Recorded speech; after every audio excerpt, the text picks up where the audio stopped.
Шановне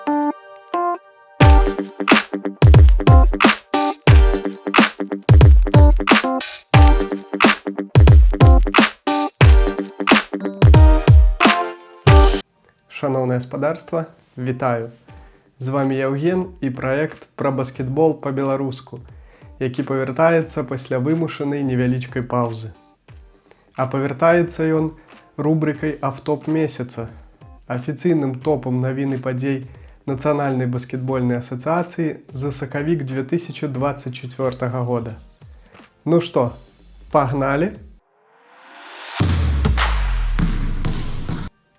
Канец сакавіка зрабіўся часам сапраўднага парада рэкордаў для Дамантаса Сабоніса. Спачатку, у ноч на 24 сакавіка гулец Сакрамента Кінгс аформіў дабл-дабл у матчы супраць Арланда, набраўшы 21 ачко і 14 падбораў. І тым самым аформіў ужо 66-й дабл-дабл у гэтым сезоне, чым абнавіў рэкорд франшызы Сакрамента Кінгс, дасягнуты, дарэчы, ім жа самім у сезоне мінулым. А ўжо праз 2 дні ён аформіў чарговы дабл-дабл, які стаў 54-м запар у гэтым сезоне.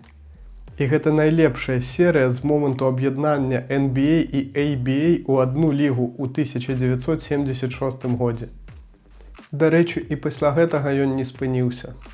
Да канца сакавіка колькасць аформленых Дамантасам дабл-даблаў дасягнула 57.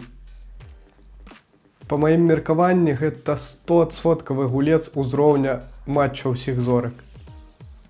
Шкада, што маё меркаванне не супадае з меркаваннем лігі.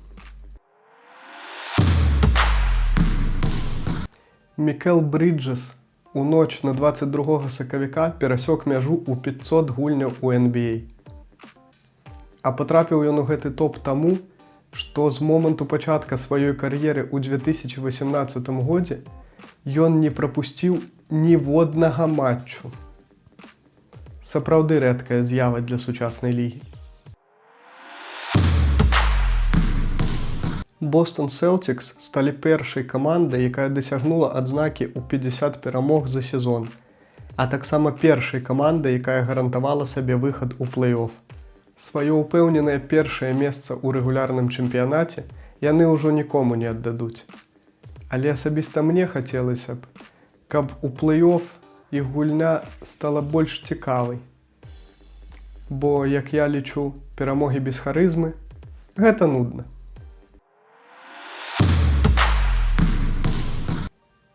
Прыбліжэнне плэй-оф – гэта ў першую чаргу абвастрэнне барацьбы, што цягне за сабой павышэнне эмацыйнага і фізычнага напружання.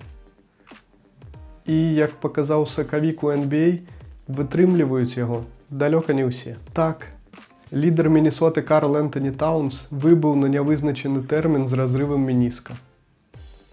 MVP сёлетняга турніра ўзыходзячых зорак Бенедыкт Матурын з Індыяны не з'явіцца на паркеце да наступнага сезона праз траўму пляча.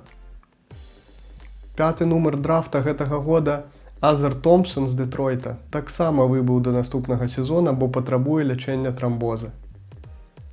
Малады лідар Шарлот Ламела Бол прапусціць астатак сезона праз траўму галёнка ступа.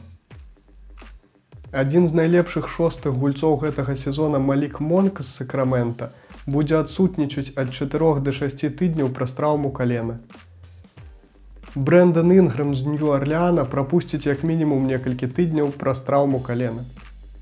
Адным словам, гэты месяц у NBA можна смела назваць траўмавік.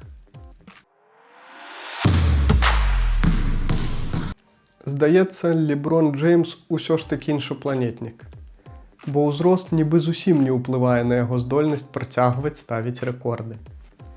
Так, у сакавіку ён зрабіўся другім у гісторыі лігі гульцом, які пасля дасягнення 39-гадовага ўзроста дабіраўся адзнакі ў 40 ачкоў за матч больш за адзін раз.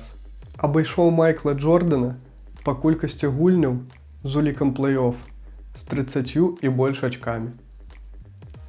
І галоўнае, у ноч на 3 сакавіка Леброн Джеймс зрабіўся першым гульцом у гісторыі лігі, які дасягнуў адзнакі ў 40 000 ачкоў за кар'еру. A lot of the fans standing up. They have their camera phones ready to take a shot of this. James against Porter. Drive, spins, gets inside. It's good. It's 40,000 for LeBron James. The NBA's all-time leading scorer with another milestone. Over and over, not just his impact on the game, but the league, the organizations he's played for, his teammates, and the next generation. It's been absolutely brilliant to sustain excellence over 21 seasons, and it doesn't come without incredible work and the support of your family, and there's the react. What a moment. Бен Сімонс ізноў выбыў праз траўму. На гэты раз да канца сезона. Усё, што я магу сказаць з гэтага прываду, гэта тое, што мне складана ўявіць сабе бізнесмена лепшага за Бена. Глядзіце самі. Звычайна каманда за сезон без уліку плэй-ін і плэй-оф праводзіць 82 матчы. За апошнія 3 сезоны Бен Сімонс правёў усяго 57 матчаў.